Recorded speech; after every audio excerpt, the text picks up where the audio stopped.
All right. Good morning, everyone. Today is December the 22nd, and it is also part 16 of my journey to becoming a voice actor, a professional voice actor. We don't want to just be one regular voice actor. No, no. We're here to try, I'm here to try and make it to the real thing. So, welcome to part 16 of that journey. It's crazy to me it's already been actually funny enough it will be uh by next Tuesday, so Boxing Day, day after Christmas. It will be exactly 1 month that I've been doing this since I started this journey, and since I started posting on social media and all that good stuff. So this has been a lot of fun, and I don't plan on stopping. This is not something that's just like a one and done experiment. No, I'm in this for the long run. I really am. And even if in the future, you know, in the future when I do make it, because I strongly believe that I can see myself as a future professional voice actor. Um, in the future when I do end up making it, um,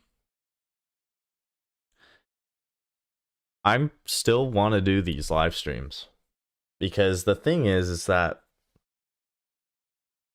even if you make it, you always have to keep learning. You never stop learning. It's one of the first things that my vocal coach taught me, my voice acting coach, I should say, that she taught me was even if you make it, you never stop learning. She's been doing it for 40 years now, and she's still going to taking different courses and stuff to learn more. Which is crazy, right? You'd think, oh, well, after 40 years, like, she knows everything. Well, no. There's always new stuff happening, always something new to learn. So, never stop learning. It's a very, very important lesson.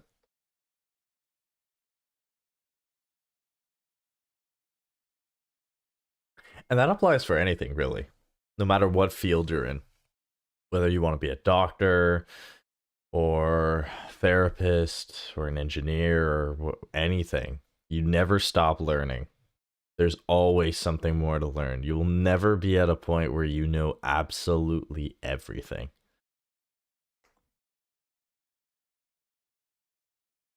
But I think that's what makes things more fun, right? There's always something new to learn. Hence the expression where you learn something new every day. But anyways, so for today, uh last stream yesterday. Also, I realize we're starting a bit late today. I woke up feeling quite tired, as I woke up in the middle of the night, which was not fun. So I slept in a bit. So that's why we're starting at 10 instead of 9 o'clock. But we're still gonna go through the full time. So we'll go from 10 to 1 unless something comes up. And I need to do something around 12, but we should be good 10 to 1. So yeah. Anyways, yesterday we practiced two different scripts. The first script was one from Arkham Knight. That one went well. That was between Batman and Jim Gordon. And then the second script was Joshua Graham's monologue at the end of the New Vegas DLC, Honest Hearts. So that was really Really fun to do. And that's the same one we're going to practice today. We recorded 2 versions. I want to give them a listen today. Since it's a new day, had time to rest, and I have an idea of what they're going to sound like, but I don't remember exactly. So we'll listen to it with fresh ears today. And then we'll take notes, mental notes, and then we're going to try again. We will try reading it through again. And then if I can get a recording of that, that'll be great. And after I get a recording of that, I will probably... I'll see if I can find a monologue that's maybe Christmas themed, because another mini announcement I should probably say is next Monday there will be no stream because it's Christmas Day. So I know I usually do Monday to Thursday, but next Monday there will be no stream as it's Christmas Day. So yeah, I'm spending that time with my family, so I will not be able to stream then. And I don't think I'm going to be able to stream Tuesday either. I think Wednesday of next week I will be able to resume the streams, but Monday, Tuesday for sure are a no-go. Those will not be any stream days. And then of course, I do not stream on weekends ever. So yeah. So Saturday to Tuesday, there will be no streams. So yeah. That's it for announcements. But yeah, so we're going to listen to the New Vegas script we did, and then record it, see if we can get a recording on the phone for some future shorts. A friend of mine suggested that I try and post some longer shorts instead of like 10 to 15 seconds long. So I'm going to do just that. I'll probably do that with this this monologue, this script, because it is quite long. So I'll try posting in 30-second chunks. And I'll still be able to get like 4 shorts out of it, because it's over 2 minutes long. So yeah, that's the plan for that. So why don't we start things off and give this a listen. So we called it, yeah, Light in the Darkness, Rough Draft.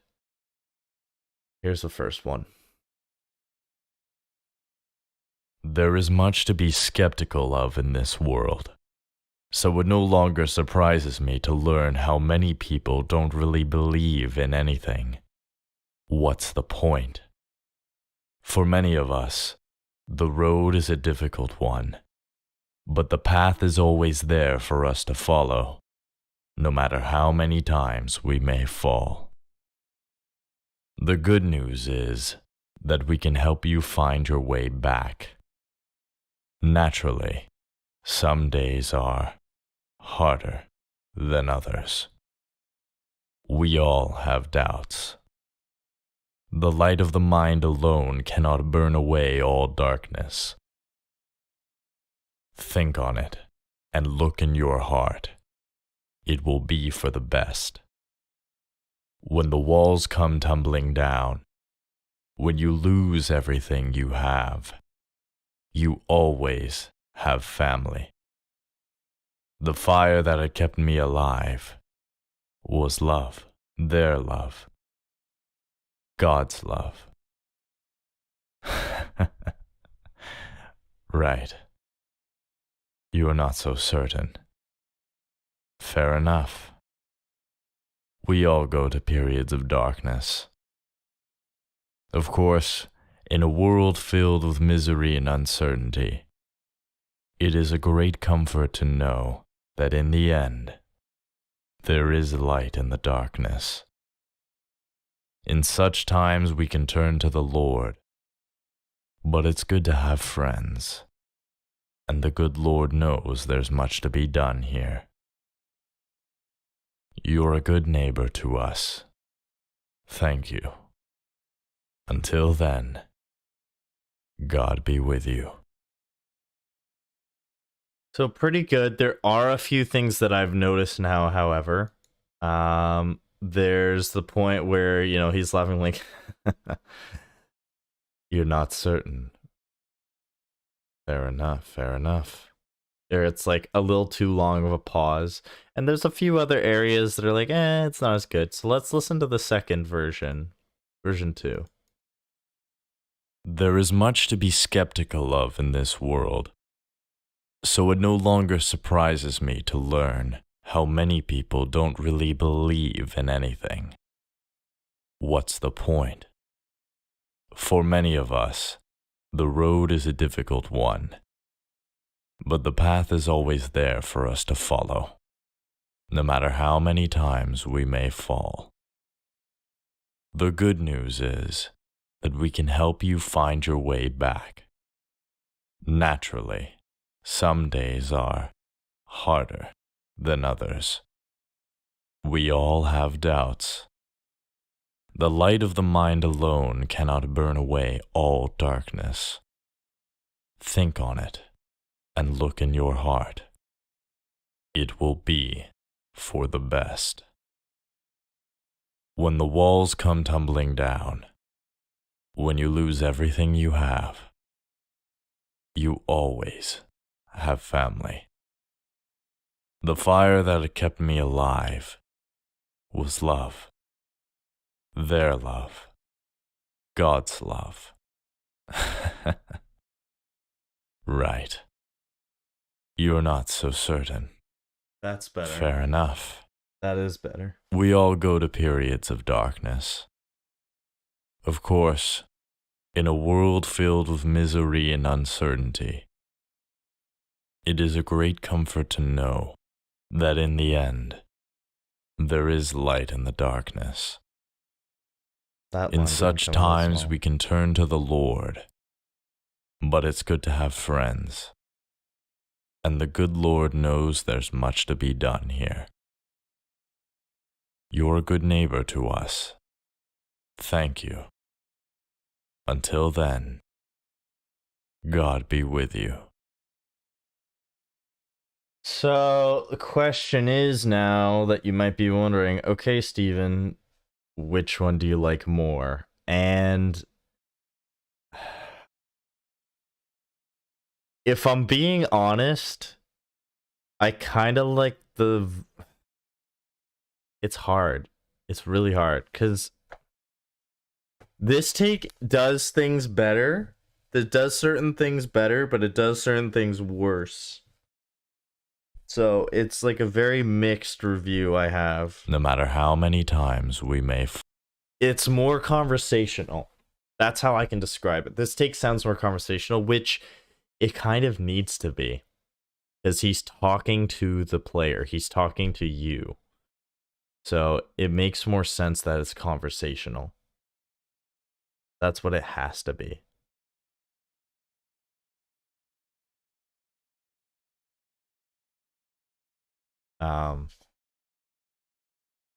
So yeah, there's that, and then also the fact that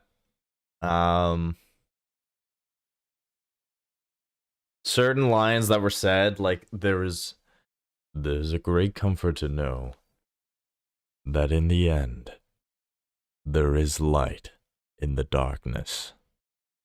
That line needs to be done perfectly, like flawlessly. That is the most important line in the entire script. Because that is capturing everything that he is saying in one sentence. That's everything that he's saying summarized.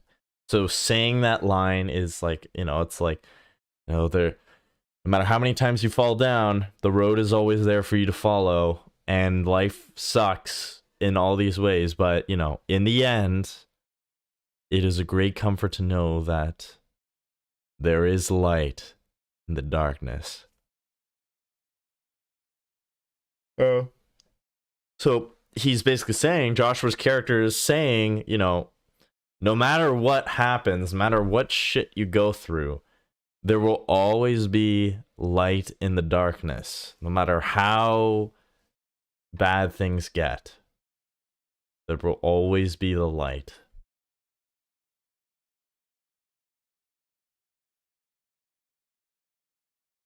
Very, very interesting character. Very cool character. He combines a lot of philosophy with religion, and that's what makes him interesting. Very cool character. All right. So what we're gonna do now is we'll pull up the script and the music.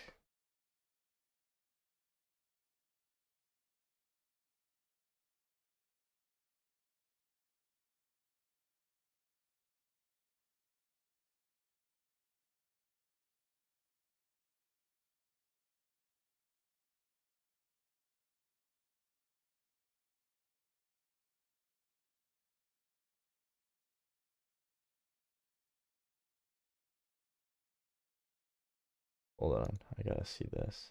Tonight, Gotham's relying on one man to save us.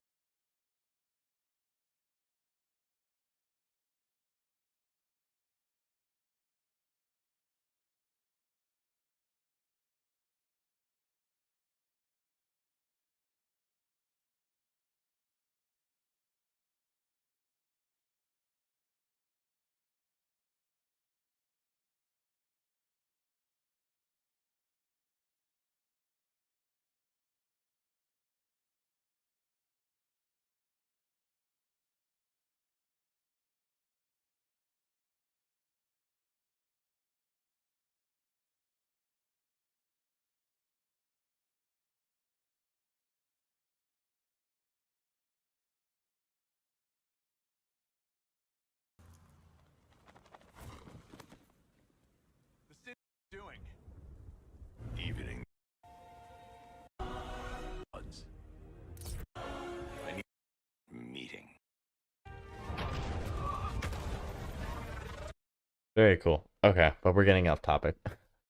Is a video showing the Batman animated series mod for Arkham Knight, his suit from the animated series show, which I just finished on Netflix, and is very good. Very, very, very good. Very well done. Okay, so let me get the ending theme. Yep, this is the one. Really good theme.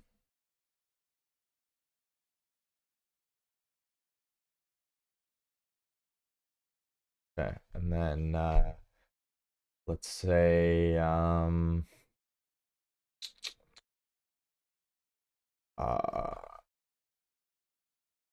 we gotta find the script.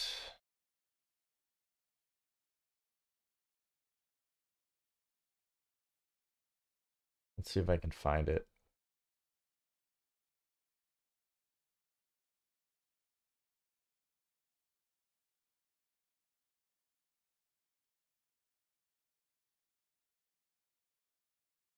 There it is. Nice, we got it. Yeah.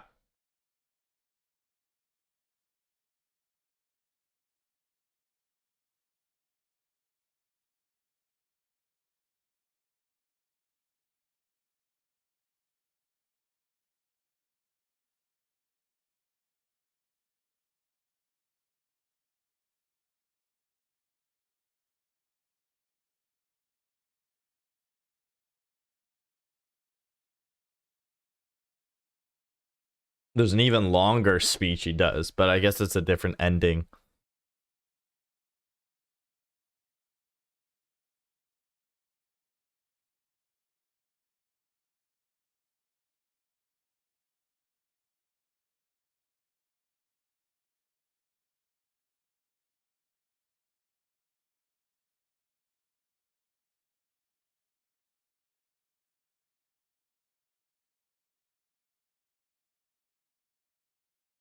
All right. Let's do a quick test.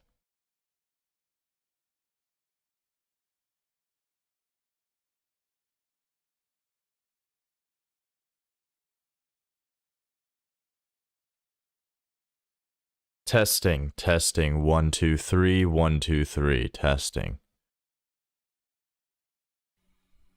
That does not seem like the right mic.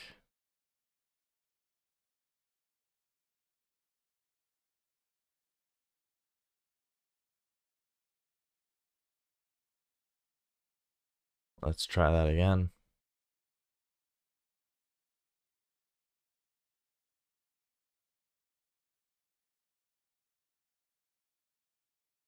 Testing, testing, 1, 2, 3, 1, 2, 3. Testing, testing, 1, 2, 3, 1, 2, 3. That's better. All right. What I will do for you guys is you'll see the Audacity screen, and I'll put on the music so you can follow along. I'm going to do it without the music, so I won't be able to hear anything, but you guys will still be able to hear it. You should be able to, at least.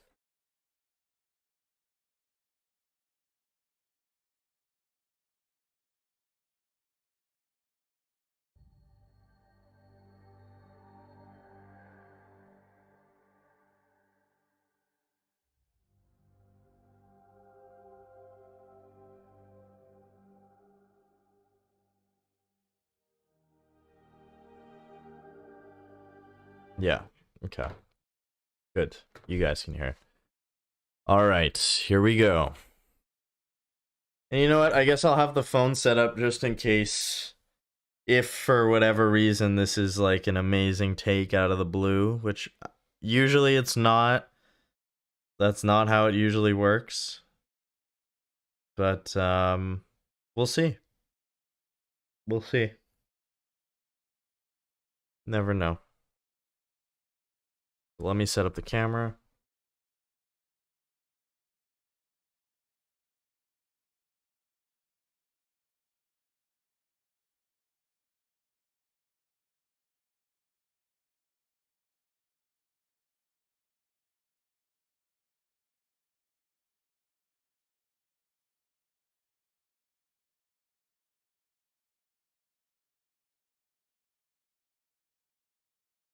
All right, here we go. This is now take 3 of the Joshua Graham speech. Version 1.0. Let's get our noise floor.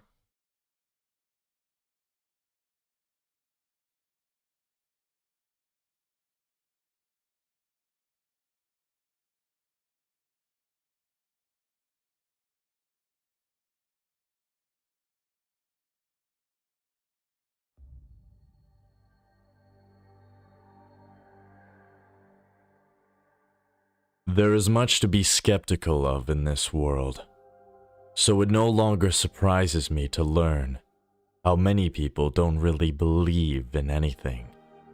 What's the point? For many of us, the road is a difficult one, but the path is always there for us to follow, no matter how many times we may fall. The good news is that we can help you find your way back. Naturally, some days are harder than others. We all have doubts. The light of the mind alone cannot burn away all darkness. Think on it, and look in your heart. It will be for the best. When the walls come tumbling down, when you lose everything you have, you always have family. The fire that had kept me alive was love. Their love. God's love. Right. You're not so certain. Fair enough. We all go to periods of darkness. Of course, in a world filled with misery and uncertainty, it is a great comfort to know that in the end, there is light in the darkness. In such times we can turn to the Lord, but it's good to have friends. And the good Lord knows there's much to be done here. You're a good neighbor to us. Thank you. Until then, God be with you.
There is much to be skeptical of in this world.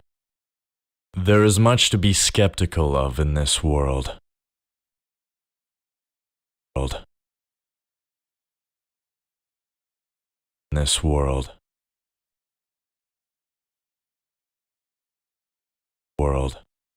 So it no longer surprises me to learn how many people don't really believe in anything.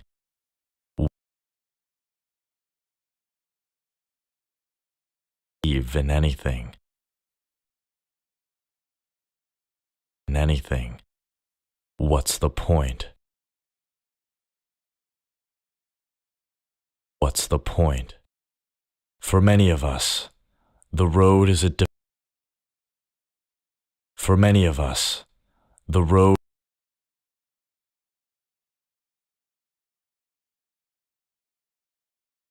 is a difficult one.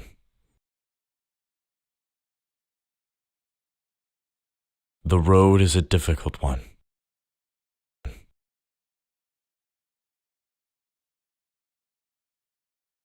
The road is a difficult one. Difficult one. Difficult one. The road is a difficult one.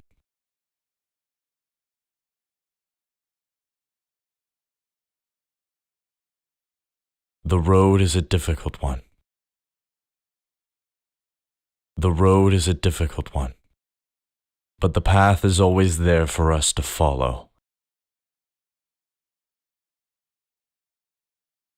No matter how many times we may fall.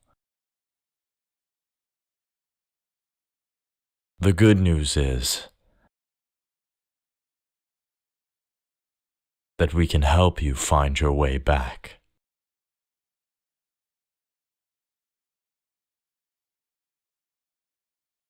Naturally, some days are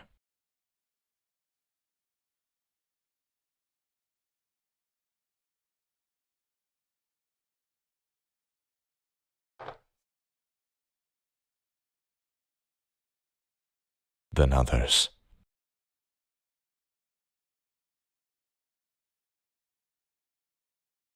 We all have doubts. Doubts. The light of the mind alone cannot burn away all darkness. Sounding good so far. I'm liking the tone a lot more on this take, but we'll see. Think on it. And it sounds like he's more like, like think about it, like just think. And look in your heart. Your heart. I don't like how sharp that sound is. Heart.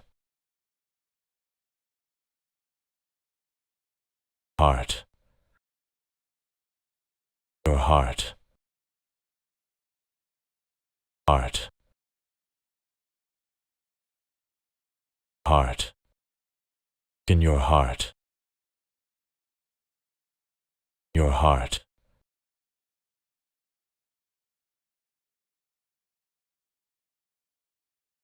your heart, and look in your heart. Look in your heart, and look in your heart, and look in your heart. It will be for the best. For the best.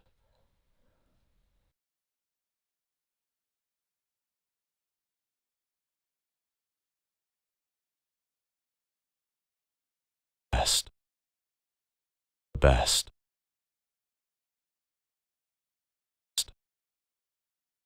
When the walls come tumbling down,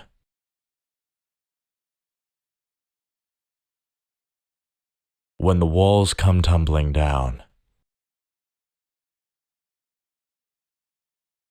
when you lose everything you have,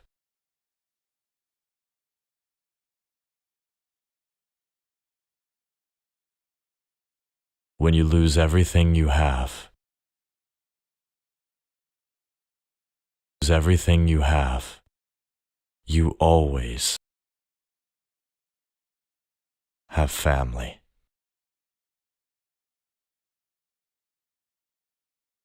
The fire that had kept me alive, fire that had kept me alive,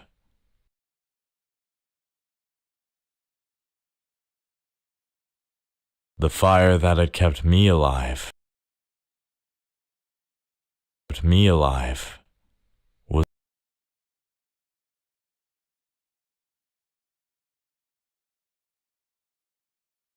love, was love, their love, alive.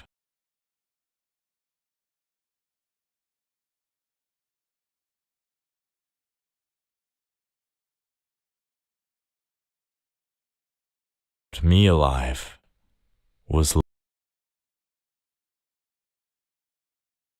kept me alive was love. What kept me alive was love.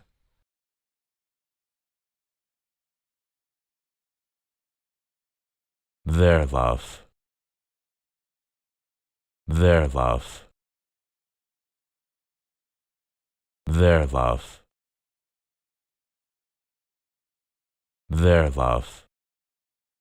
Love.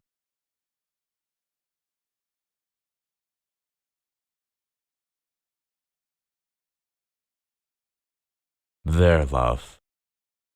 God's love.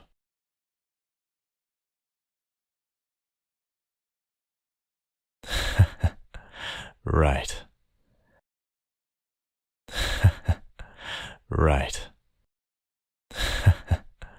Right.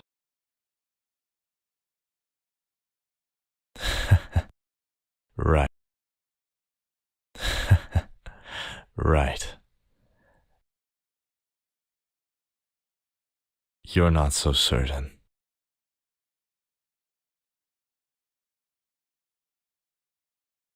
We all go to periods. Fair enough.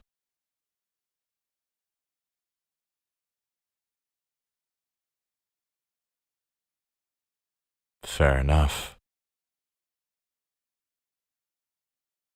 Fair enough. Fair enough. We all go to periods of darkness.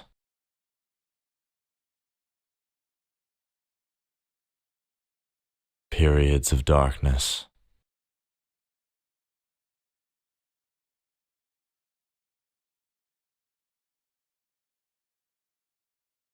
Of course, in a world filled with misery and uncertainty, it is a great comfort to know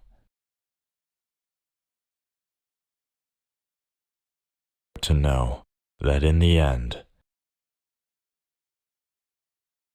that in the end,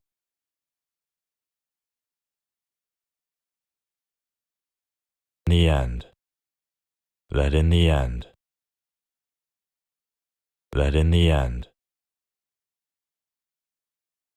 the end, There is light in the darkness. Darkness.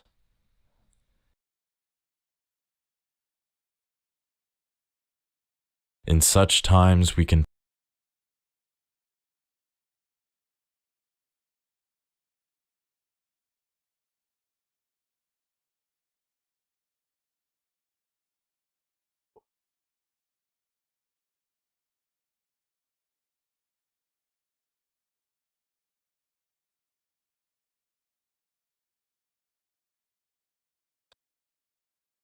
In such times we can turn to the Lord.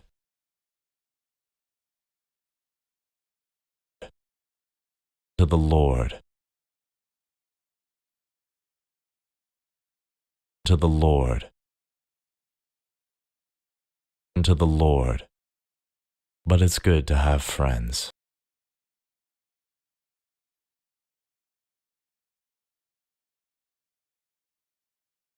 And the good Lord knows there's much to be done here.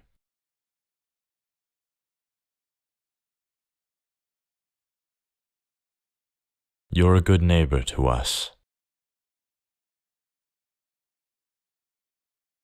Good neighbor to us.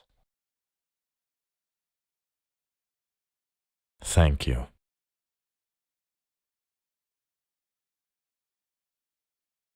Until then, God be with you. God be with you.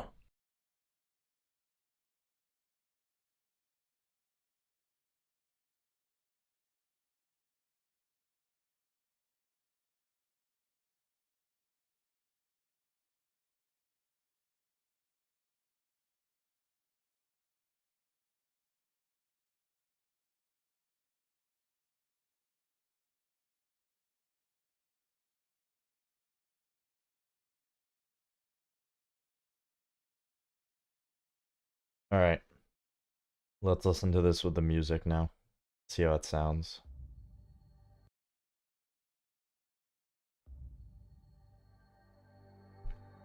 There is much to be skeptical of in this world, so it no longer surprises me to learn how many people don't really believe in anything. What's the point?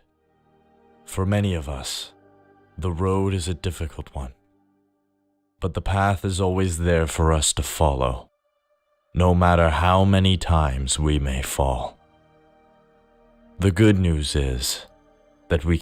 Hold on, music's a little quiet. Let's turn up the music a little bit.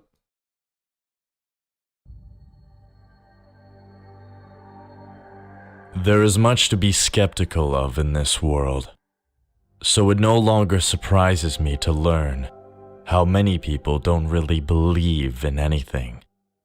What's the point?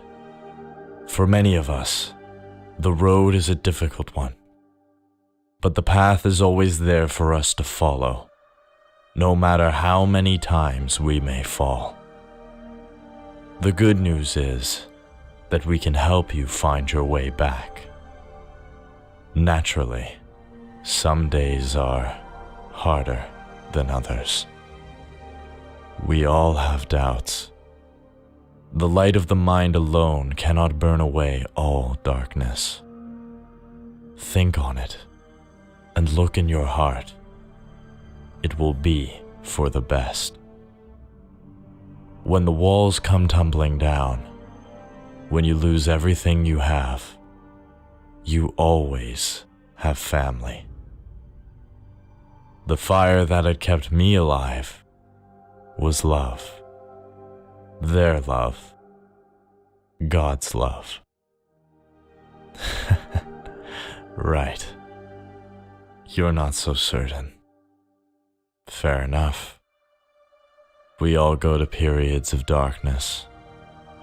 Of course, in a world filled with misery and uncertainty, it is a great comfort to know that in the end, there is light in the darkness. In such times we can turn to the Lord, but it's good to have friends, and the good Lord knows there's much to be done here. You're a good neighbor to us. Thank you. Until then, God be with you.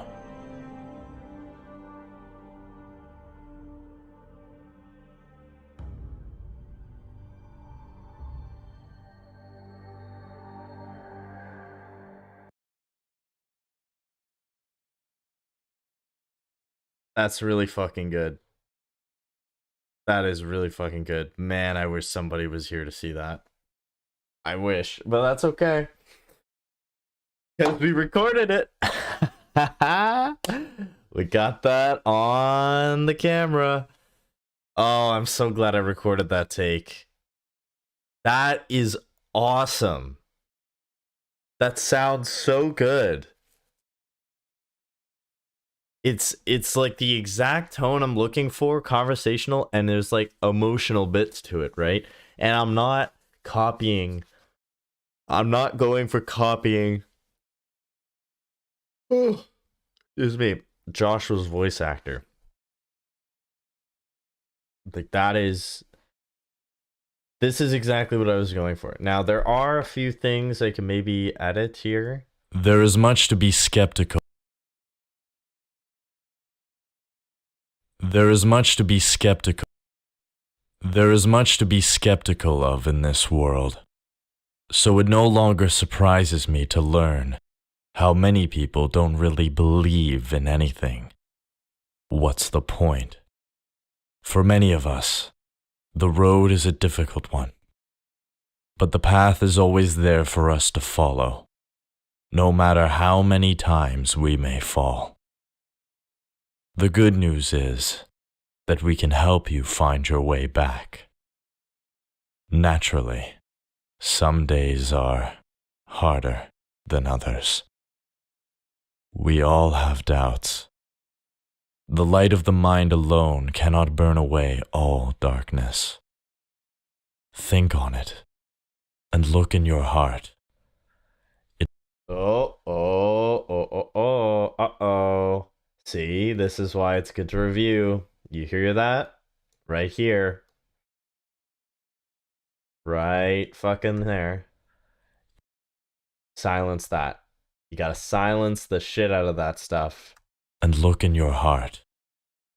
It will be for the best. Also, best. Get rid of this. Best. Just for the best. It will be for the best. When the walls come tumbling down, when you lose everything you have, you always have family.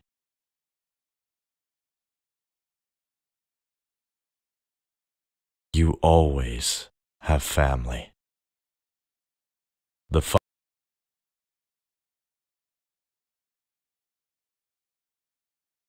fire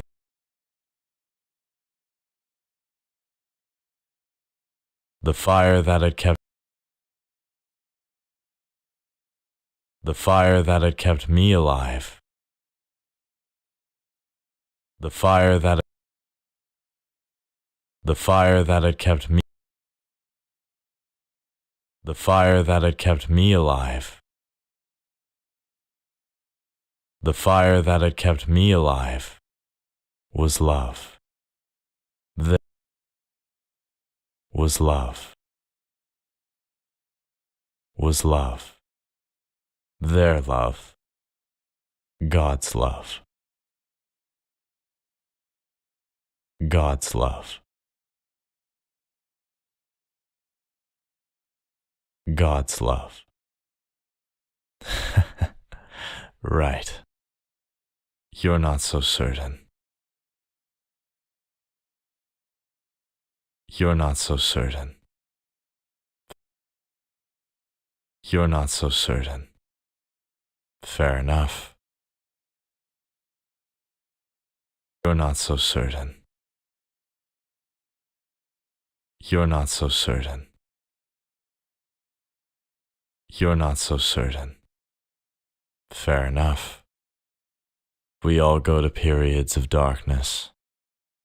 Of course, In a world filled with misery and uncertainty, it is a great comfort to know that in the end, there is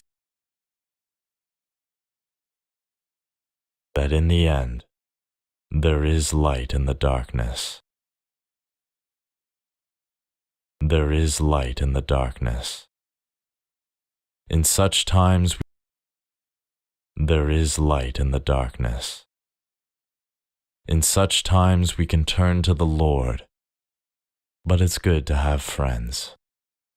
And the good Lord knows there's much to be done here. You're a good neighbor to us. Thank you. Until then, God be with you.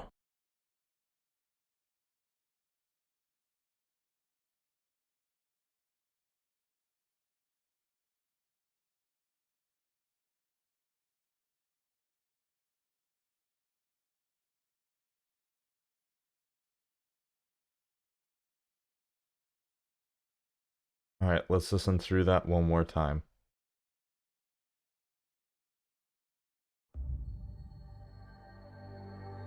There is much to be skeptical of in this world, so it no longer surprises me to learn how many people don't really believe in anything. What's the point? For many of us, the road is a difficult one, but the path is always there for us to follow, no matter how many times we may fall. The good news is that we can help you find your way back. I'm noticing one thing here. Some days are that we can help. The good news is that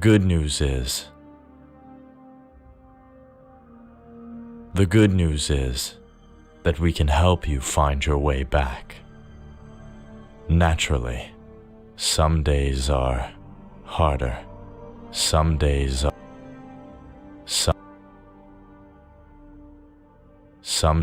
are harder than others. Than others.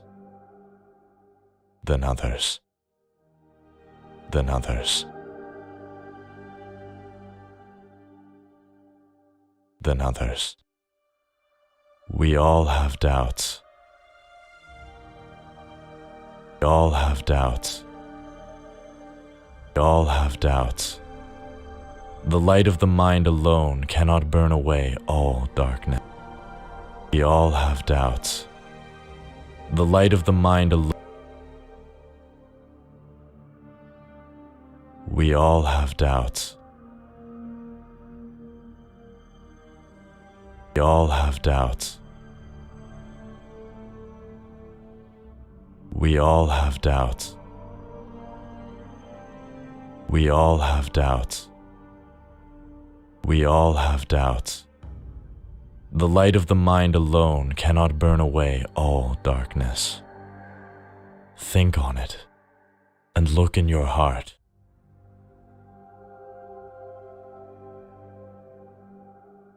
Look in your heart. Your heart. And look in your heart. Look in your heart. It will be for the best. And look in your heart. It will. And look in your heart. It will be for the best. When the walls come tumbling down, when you lose everything you have, you always have family. The fire that had kept me alive was love. Their love. God's love. Right. You're not so certain. Fair enough. We all go to periods of darkness. Of course, in a world filled with misery and uncertainty, it is a great comfort to know that in the end, there is light in the darkness. In such times we can turn to the Lord, but it's good to have friends. And the good Lord knows there's much to be done here. You're a good neighbor to us. There's much to be done.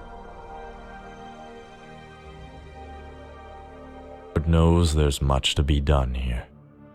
The Lord knows there's much to be done here. You're a good neighbor to us. Thank you. Until then, God be with you.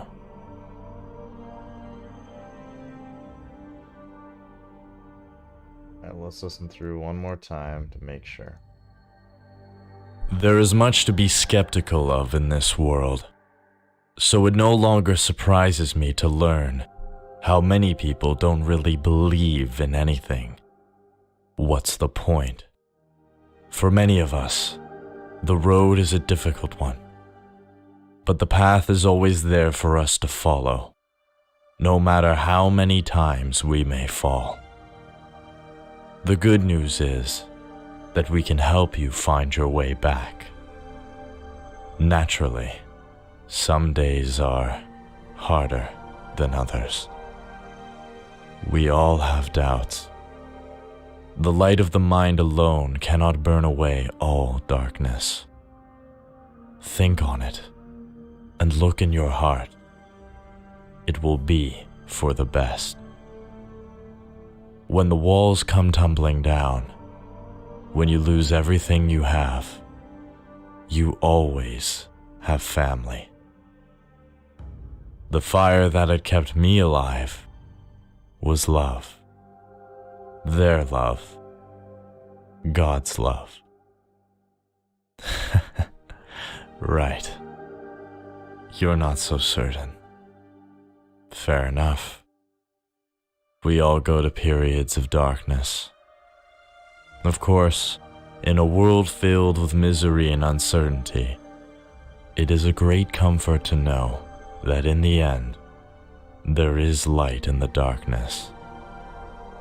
In such times we can turn to the Lord, but it's good to have friends. And the good Lord knows there's much to be done here. You're a good neighbor to us. Thank you. Until then, God be with you.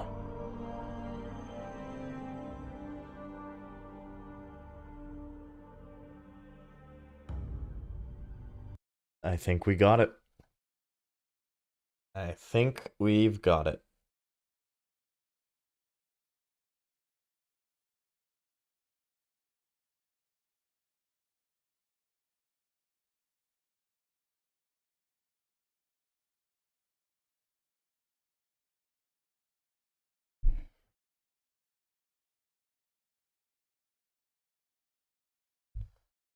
All right. Well, we'll export that. This will be our, excuse me, this will be our good copy.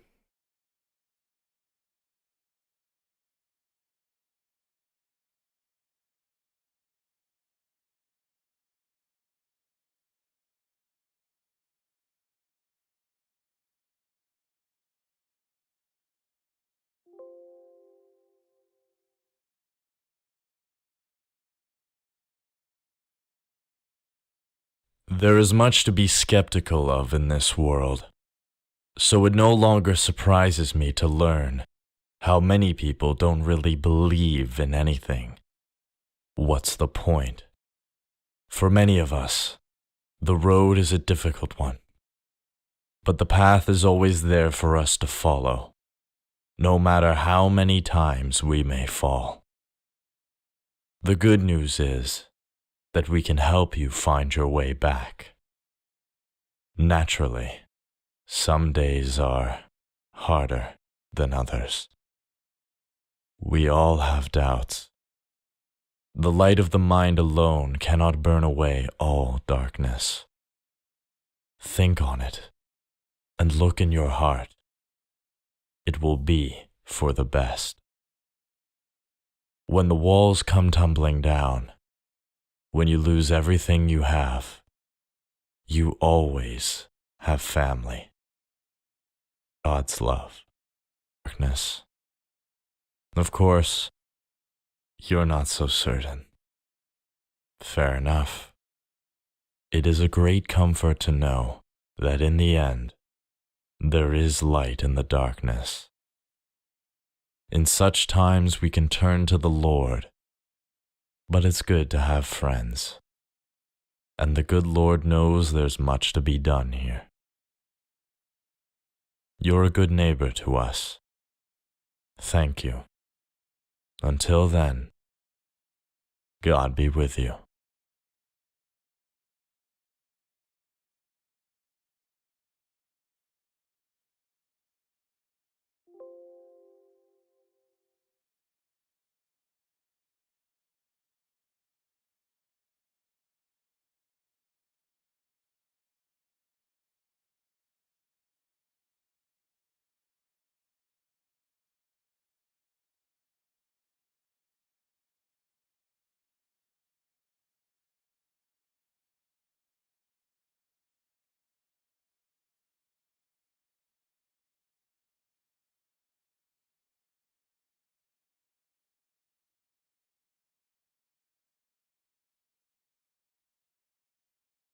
All right. I think that is a good place for us to take a first break. We got a really, really good take there. We will count that as take 3 because we did like 2 takes yesterday, and we spent all the time editing. So, yeah, we'll take the first break here. I'll be back in about 10 minutes or so, and then when I come back, we will start going over a new script. I don't know if it'll be, we'll be able to record this. Probably not, but we will figure it out. Oh, sorry. Oh, wow. A lot of you guys have checked out part 6. That's awesome. I'm going to post part 7, so the final part of the Vader Betrays Starkiller short series, that is going to conclude today. Today, the last part of that short. And then I have my next series of shorts that will be coming out that I am excited for you guys to see, which is a scene from Batman Arkham City. And if you tune into one of the streams, you'll know exactly which scene I'm talking about. If you don't know, well, you'll find out tomorrow.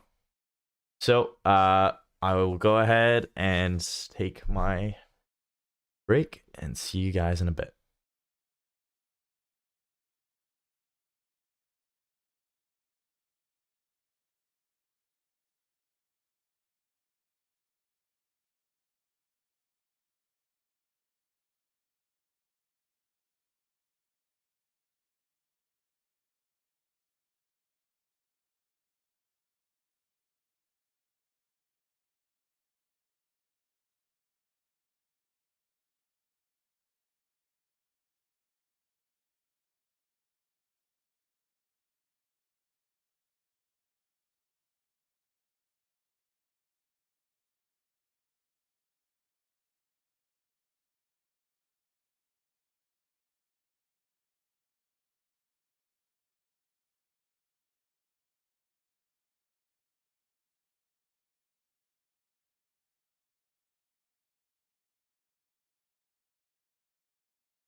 Okay, I'm back. Made myself some lunch.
Okay. Sorry, I'm just eating a grilled cheese sandwich on stream. Um, okay, so let's look for I mean, I do have a few others here of potential scripts we could do today.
Hmm. I think this would be a good one. This is my favorite. This is my personal favorite Halo game. I think it's the best Halo game out there. My friend Robert thinks that if I were to play Halo 3 remastered by Blur Studios, if that ever became a thing, uh, I would have a different opinion. And he could be right, but until then, by far, this game is Halo 2 is the best Halo game. I 100%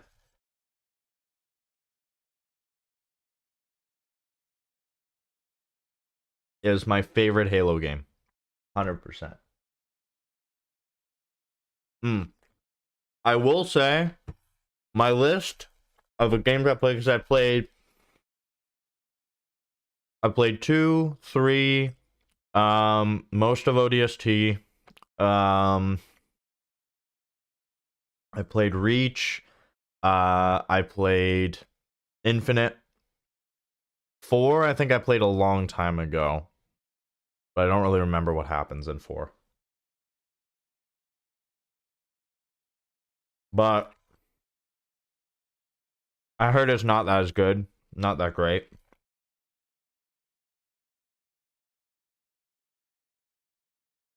So I would say list wise, I'd go 2, Halo 2, Halo Reach, Halo 3, and then Halo Infinite.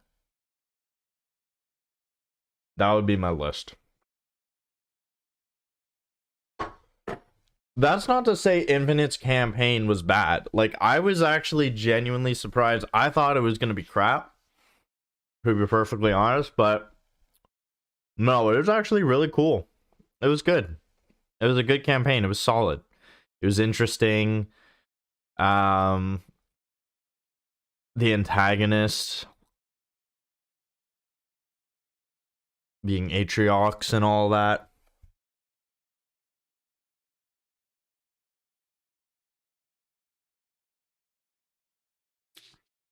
It's basically the Master Chief equivalent of the Brutes. Is this insanely strong brute? Yeah.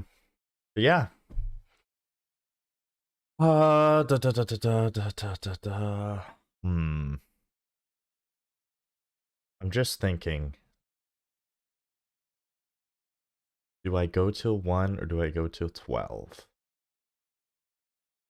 I do have some things I.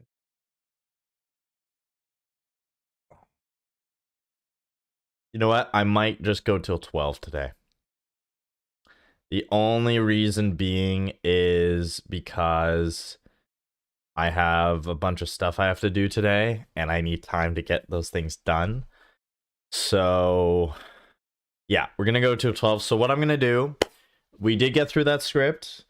And if we're going to go through a whole new script, I think it makes more sense to do it for another day. Because this new script is going to take a whole, like, 2 hours easily to get through and practice and edit and get it down, nail the pacing down, everything easily. It's going to take an hour and a half, 2 hours. So the good news is I have another book to read to you all. So we just finished, if you were in the stream yesterday, we just finished this book. It's called The Book of Five Rings by Miyamoto Musashi. Really, really good book. Very interesting.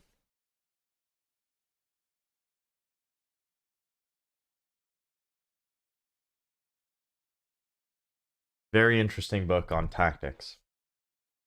But the next book we are going to read live on stream at the last hour of every stream, or last hour-ish, is a book I was given to as a gift by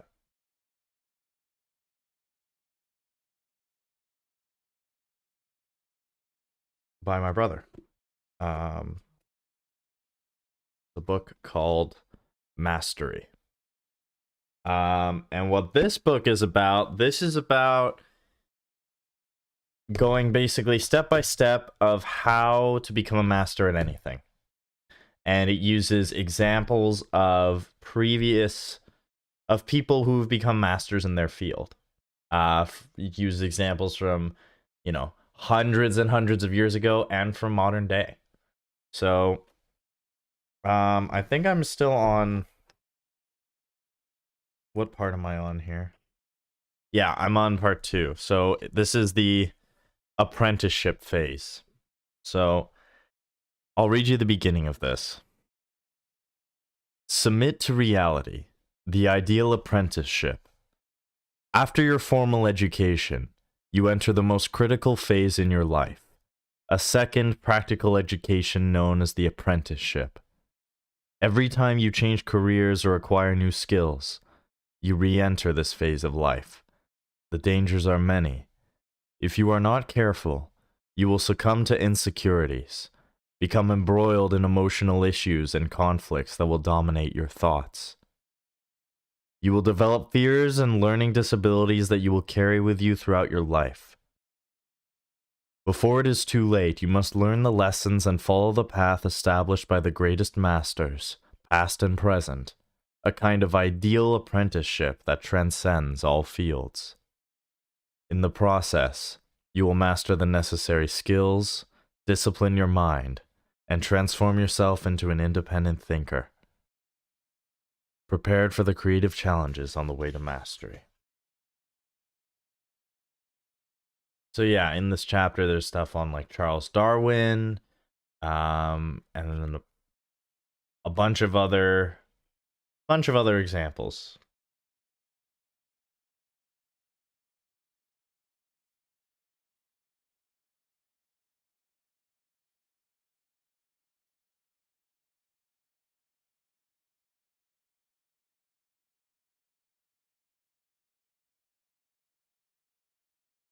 You know what? Just because it's been a while, we're going to read from the beginning of chapter 2. Because I have not read this in several months and I don't remember everything.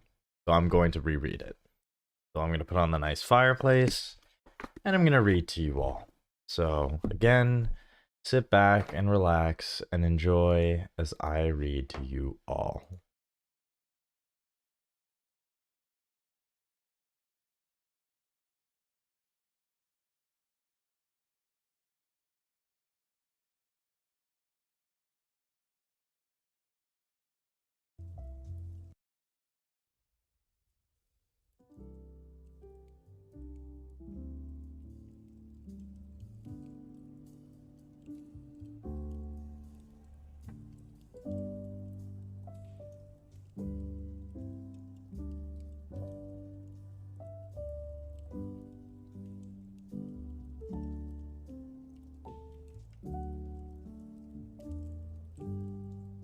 All right.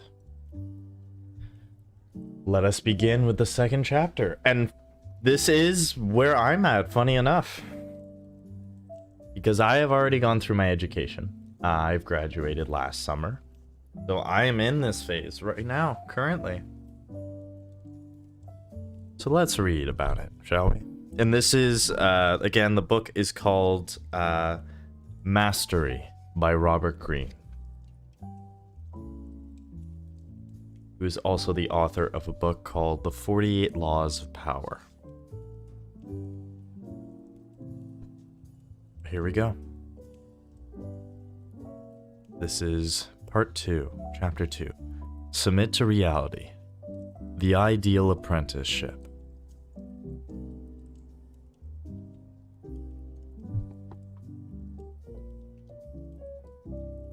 The first transformation. From early in his life, Charles Darwin, 1809 to 1882, felt the presence of his father bearing down on him.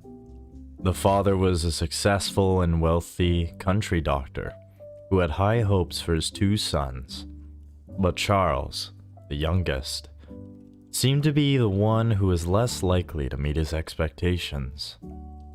He was not good at Greek and Latin or algebra, or really anything in school. It wasn't that he lacked ambition. It was just that learning about the world through books did not interest him. He loved the outdoors, hunting, scouring the countryside for rare breeds of beetles, collecting flower and mineral specimens. He could spend hours observing the behavior of birds and taking elaborate notes on their various differences. He had an eye for such things, but these hobbies did not add up to a career, and as he got older, he could sense his father's growing impatience. One day, his father rebuked him with words Charles would never forget. "You care for nothing but shooting, dogs, and rat catching, and you will be a disgrace to yourself and all your family." When Charles turned 15, his father decided to become more actively involved in his life. He sent him off to medical school in Edinburgh. But Charles could not stand the sight of blood, and so had to drop out. Determined to find some career for him, the father then secured for his son a future position in the church as a country parson. For this, Charles would be well paid, and he would have plenty of spare time to pursue his mania for collecting specimens. The only requirement for such a position was a degree from an eminent university, and so Charles was enrolled at Cambridge. Once again, he had to confront his disinterest in formal schooling. He tried his best. He developed an interest in botany, and became good friends with his instructor, Professor Henslow. He worked as hard as he could, and to his father's relief, he managed, barely, to earn his Bachelor of Arts in May 1831. Hoping that his schooling was forever over, Charles left on a tour of the English countryside where he could indulge in all of his passions for the outdoors and forget about the future for the time being. When he returned home in late August, he was surprised to see a letter waiting for him from Professor Henslow. The professor was recommending Charles for a position as an unpaid naturalist on the HMS Beagle, which was to leave in a few months on a several-year journey around the globe, surveying various coastlines. As part of his job, Charles would be in charge of collecting life and mineral specimens along the way and sending them back to England for examination. Evidently, Henslow had been impressed by the young man's remarkable skill in collecting and identifying plant specimens. This offer confused Charles. He had never thought of traveling that far, let alone pursuing a career as a naturalist. Before he really had time to consider it, his father weighed in. He was dead set against his accepting the offer. Charles had never been to sea and would not take to it well. He was not a trained scientist and lacked the discipline. Moreover, taking several years on this voyage would jeopardize the position his father had secured for him in the church. His father was so forceful and persuasive that Charles could not help but agree, and he decided to turn the offer down. But over the next few days, he thought about this voyage and what it could be like, and the more he imagined it, the more it appealed to him. Perhaps it was the lure of adventure after leading such a sheltered childhood, or the chance to explore a possible career as a naturalist, seeing along the way almost every possible life form the planet could offer. Or maybe he needed to get away from his overbearing father and find his own way. Whatever the reason, he soon decided that he had changed his mind and wanted to accept the offer. Recruiting an uncle to his cause, he managed to get his father to give his very reluctant consent. On the eve of the ship's departure, Charles wrote to the captain of the Beagle, Robert Fitzroy. "My second life will then commence, and it shall be as a birthday for the rest of my life." The ship set sail in December of that year, and almost instantly, young Darwin regretted his decision. The boat was rather small and strongly buffeted by the waves. He was continually seasick and could not hold his food. His heart ached at the thought that he would not see his family for so long, and that he would have to spend so many years cooped up with all of these strangers. He developed heart palpitations and felt like he was dangerously ill. The sailors sensed his lack of seaworthiness and eyed him strangely. Captain Fitzroy proved to be a man of wildly swinging moods, suddenly turning furious over the most seemingly trivial events. He was also a religious fanatic who believed in the literal truth of the Bible. It was Darwin's duty, Fitzroy told him, to find in South America evidence of the flood and the creation of life as described in Genesis. Darwin felt like a fool for going against his father, and his sense of loneliness was crushing. How could he endure this cramped existence for months on end, living in close quarters with a captain who seemed half insane? A few weeks into the journey, feeling somewhat desperate, he decided upon a strategy. Whenever he experienced such inner turmoil at home, what always calmed him down was to head outdoors and observe the life around him in the way he could forget himself. This now was his world.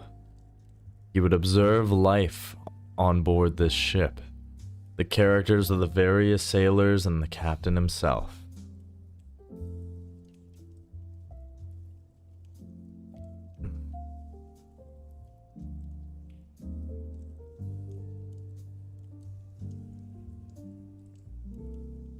This now was his world. He would observe life on board this ship, the characters of the various sailors and the captain himself, as if he were taking note of the markings of butterflies. For instance, he noticed that no one grumbled about the food or the weather or the tasks at hand. They valued stoicism. He would try to adopt such an attitude. It seemed that Fitzroy was slightly insecure and needed constant validation about his authority and high position within the Navy. Darwin would supply that to no end. Slowly, he began to fit into the daily scheme of life. He even picked up some of the mannerisms of the sailors. All of this distracted him from his loneliness. Several months later, the Beagle arrived in Brazil, and now, Darwin understood why he had wanted so badly to go on this voyage.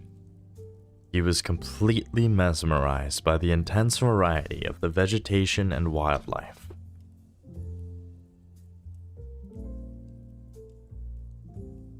This was a naturalist's paradise. It was not like anything he had observed or collected in England. Actually, sorry, I'm just going to remove this. I don't need this thing. So this thing here that I'm holding on to, I don't know if you guys can see, this is a pop filter. It doesn't actually help with plosives or anything like that.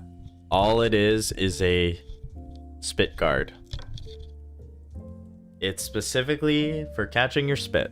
That's about it. Speaking through this does absolutely nothing. Does absolutely no difference at all. It is specifically just to keep the microphone dry. That is all.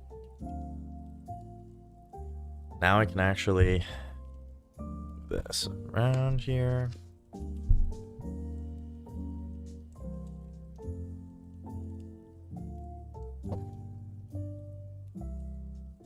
I can move this back a bit.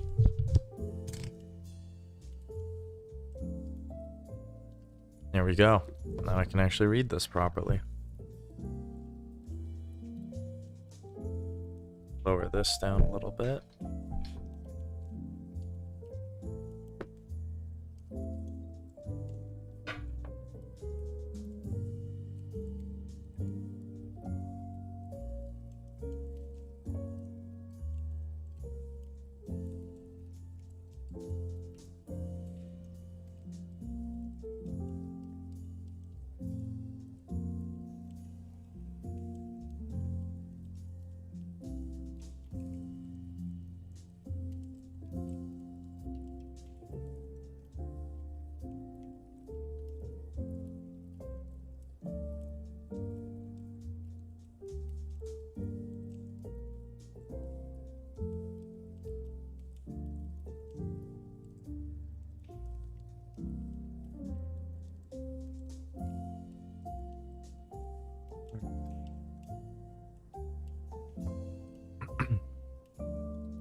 Sorry, let me start again. I'm getting off track here, trying to keep track of all this.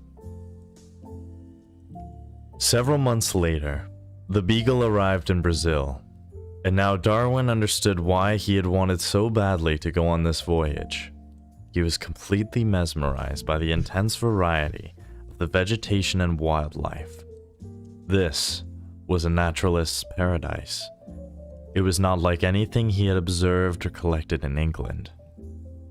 One day, on a walk through the forest, he stood to the side and witnessed the most bizarre and cruel spectacle he had ever seen.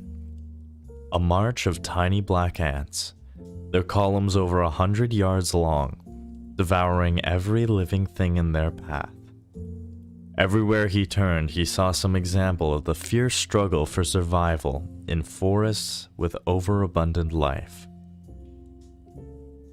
In attending to his work, he quickly realized that he also faced a problem.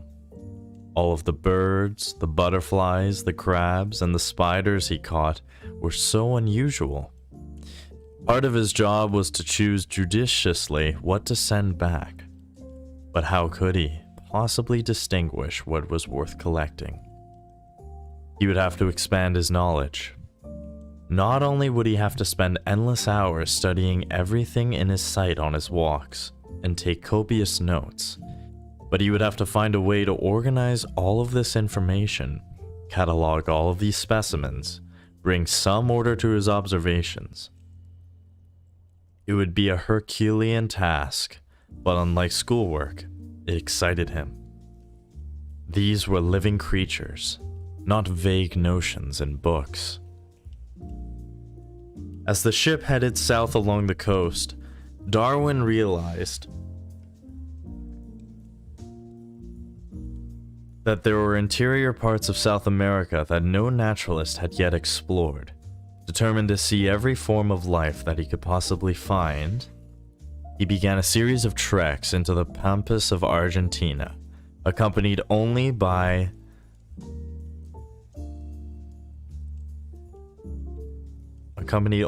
the Guachos, collecting all kinds of unusual animal and insect specimens.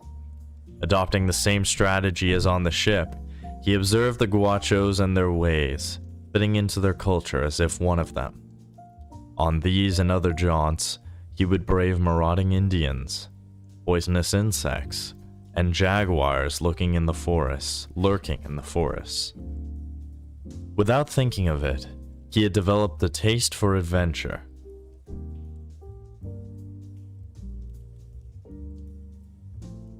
That would have shocked his family and friends.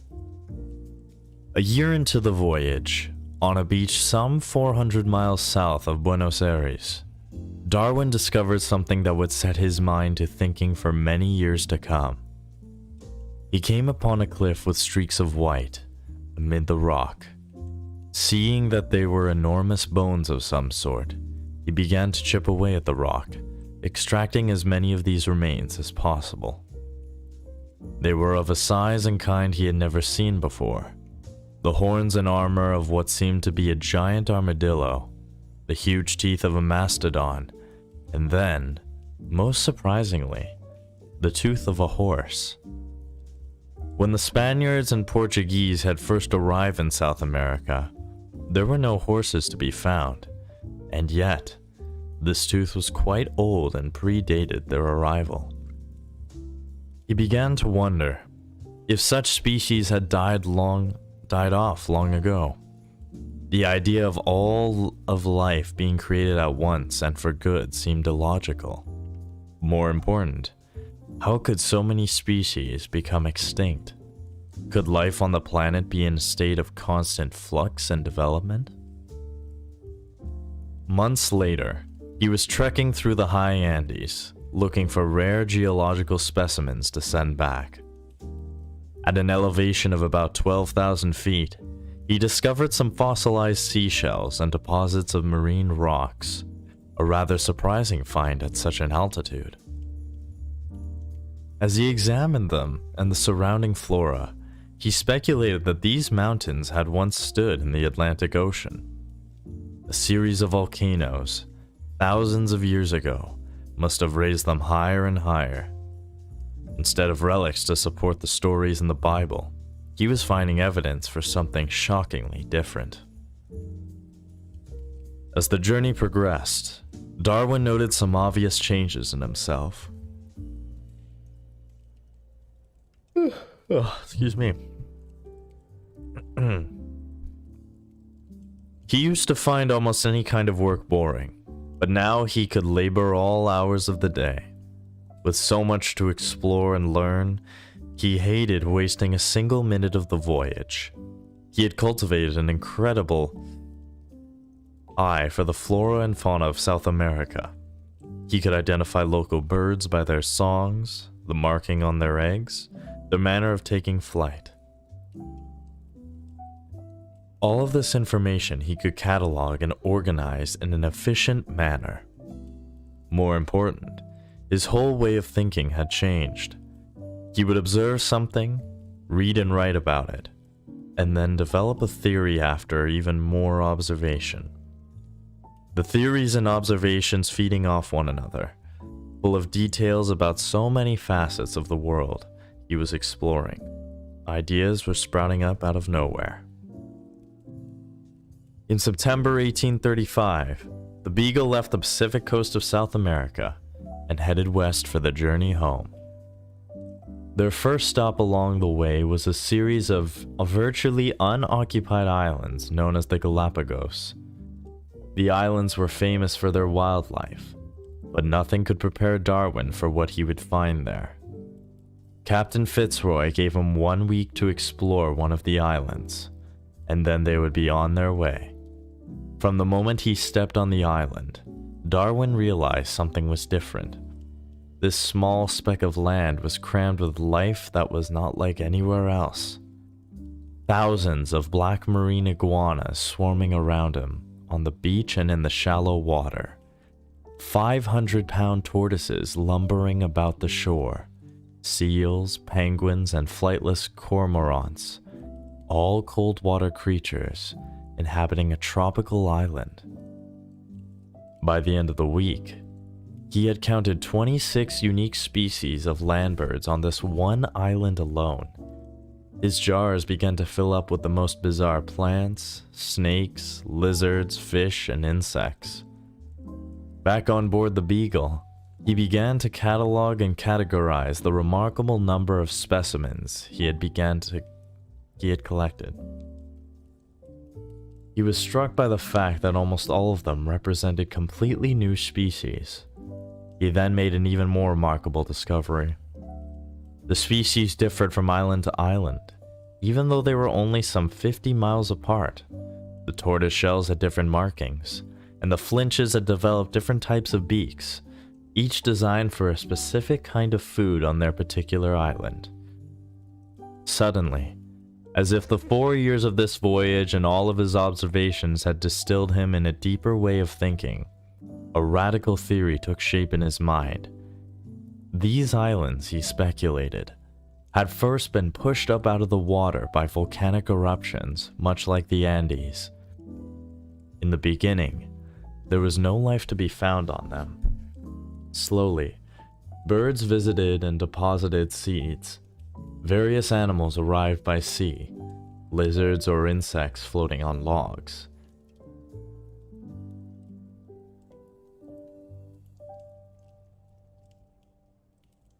Tortoises, originally of a marine variety, swam over. Over thousands of years, each creature adapted to the food and predators that were found there, changing their shape and appearance in the process. Animals that failed to adapt died out.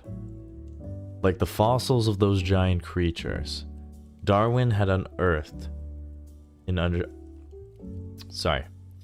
Animals that failed to adapt died out, like the fossils of those giant creatures Darwin had unearthed in Argentina. It was a ruthless struggle for survival. Life was not created on these... Excuse me. Life was not created on these islands at one time, and for good by some divine being. The creatures here had ever so slowly evolved to their present form, and these islands represented a microcosm on the planet itself. On the journey home, Darwin began to develop this theory further, so revolutionary in its implications.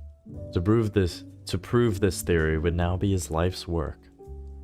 Finally, in October 1836, the Beagle returned to England after nearly 5 years at sea. Darwin hurried home, and when his father first saw him, he was astonished. Physically, he had changed. His head seemed larger. His whole manner was different. The seriousness of purpose and sharpness could be read in his eyes. Almost the opposite look of the lost young man who had gone to sea years before. Clearly, the voyage had transformed his son in body and spirit. Keys to mastery. One can have no smaller or greater mastery than mastery of oneself. Leonardo da Vinci. In the stories of the greatest masters, past and present, we can inevitably detect a phase in their lives in which all of their future powers were in development, like the chrysalis of a butterfly.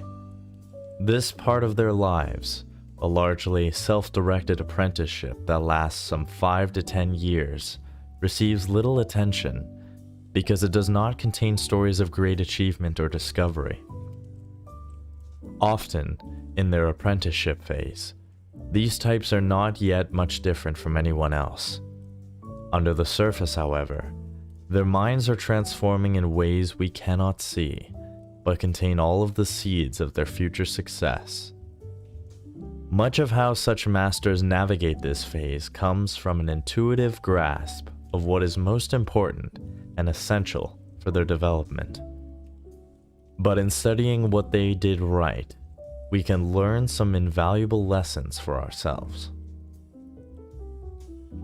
In fact, a close examination of their lives reveals a pattern that transcends their various fields, indicating a kind of ideal apprenticeship for mastery. And to grasp this pattern, to follow it in our own ways.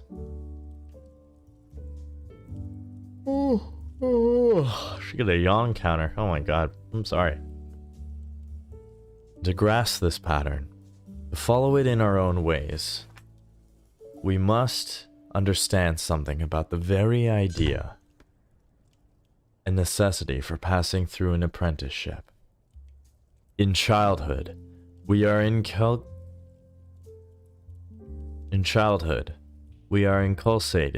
in a culture through a long period of dependency, far longer than any other animal. During this period, we learn language, writing, math, and reasoning skills, along with a few others. Much of this happens under the watchful and loving guidance of parents and teachers. As we get older, greater emphasis is placed on book learning, absorbing as much information as possible about various subjects. Such knowledge of history, science, or literature is abstract, and the process of learning largely involves passive absorption. At the end of this process, usually somewhere between the ages of 18 and 25, we are then thrust into the cold, harsh work world to fend for ourselves. When we emerge from the youthful state of dependency, we are not really ready to handle the transition to an entirely independent phase. We carry with us the habit of learning from books or teachers, which is largely unsuited for the practical, self-directed phase of life that comes next. We tend to be somewhat socially naive and unprepared for the political games people will play.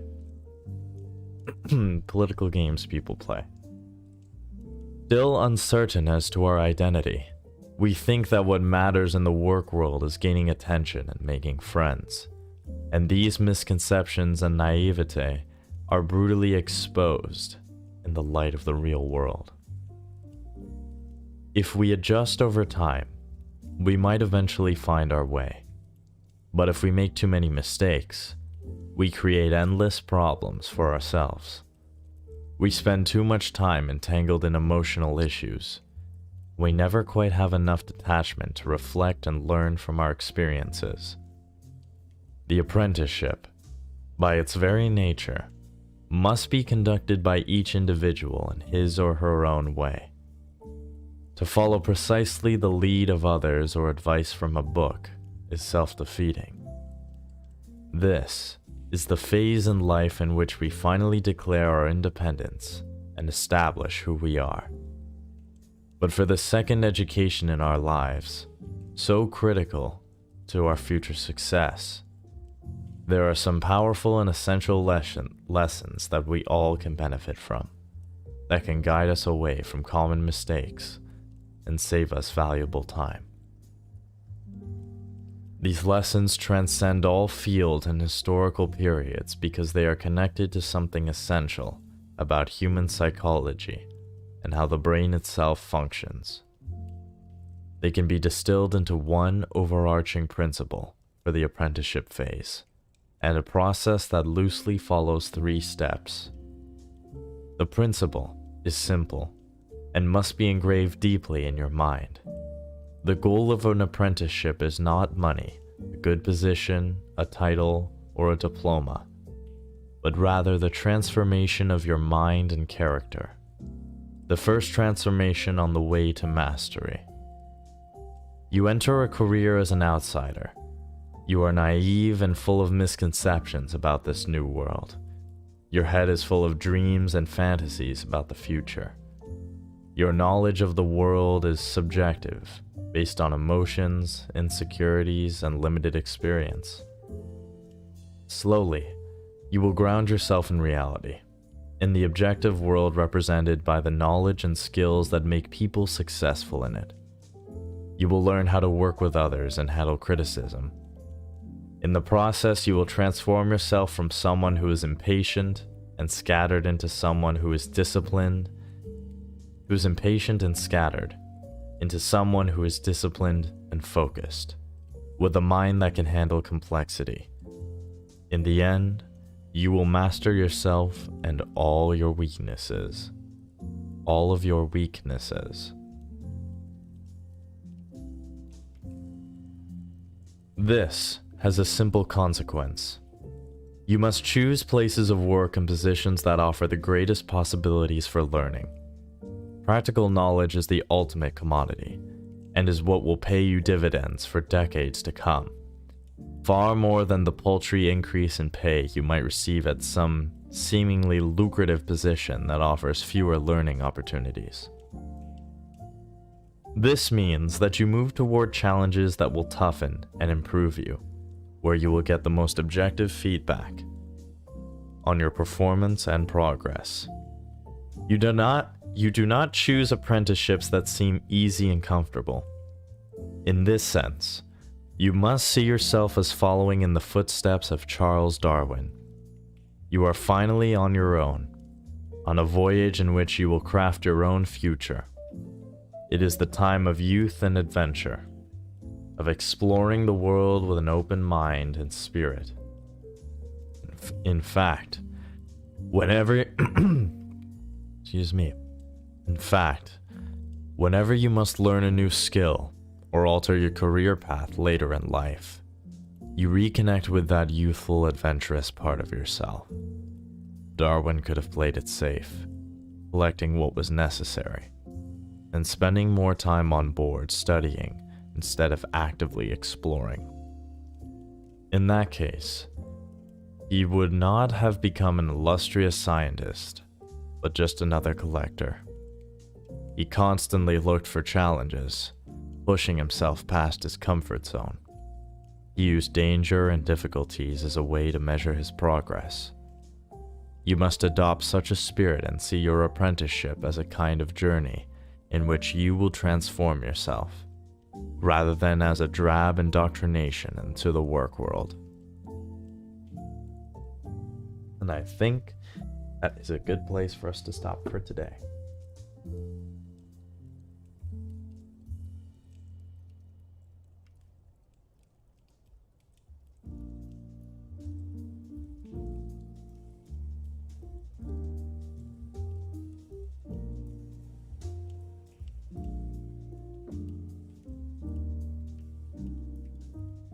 Alright, well, everyone, thank you to everybody that tuned in. I hope you enjoyed the stream. And I want to thank you all so much. I want to thank not only everybody tuning into the live stream, but everybody that has been checking out the shorts on my channel. Everybody for the support, everybody that's left comments so far. Thank you so much. It means a lot to me. It does. And this is something that I know that I not only want to do, but I need to do it. I know that this is my calling. It's funny, before I thought I was going to be a video editor. I thought I was going to go into video editing. Yeah, I thought I was going to go into video editing and I was gonna edit and make short films and stuff. That was my original dream. But in my last like I'm talking about the very end, like literally last year of university, last semester, that was when I realized that I wanted to do something else. And I'm sure I'll tell the story again at some point, but the long story short of it is, it was in a class. It was a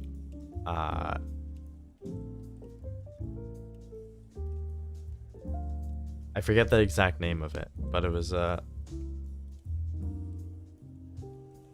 entrepreneurship class. Introduction to entrepreneurship or something along those lines. But in this class, I had an amazing teacher. She wasn't even technically a teacher. She was a businesswoman. And she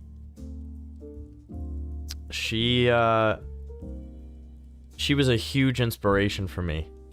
And she's one of the people that has definitely changed my life for the better. Because she made me realize that if I'm going to follow something, it has to be something that I, without a doubt, without question, want to follow. And that thing happened to be voice acting. At first, it was an idea because as part of the class, we had to make like our own. That's what it was. Introduction to freelance and freelance media studies, something like that. We had to make our own company, so I made a company name up, and yeah, I was like, oh, for voice acting. And at first it was like, oh, this is a fun idea. But then after I started thinking, it was like, well, like, what if I actually did pursue this? Like, I do like doing like voice impersonations. And people always tell me, people have told me for years that they could see me, you know, being on radio or being, you know, doing voices for characters or something, or being a narrator.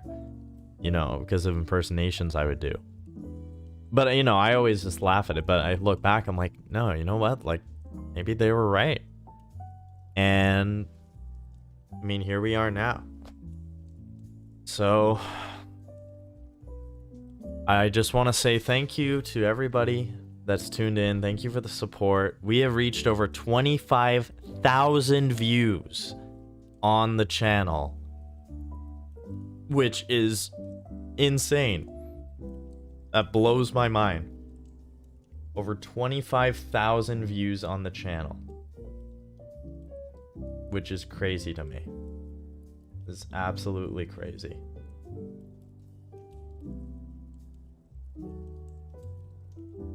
So thank you again to everyone that has been tuning in and watching my content. I really do appreciate it greatly. And I hope you all have a very happy holidays and a very Merry Christmas. And you all have a nice dinner and just enjoy time with family. And with that, we come to an end. So thank you very much again. Stay safe. Happy holidays. Take care.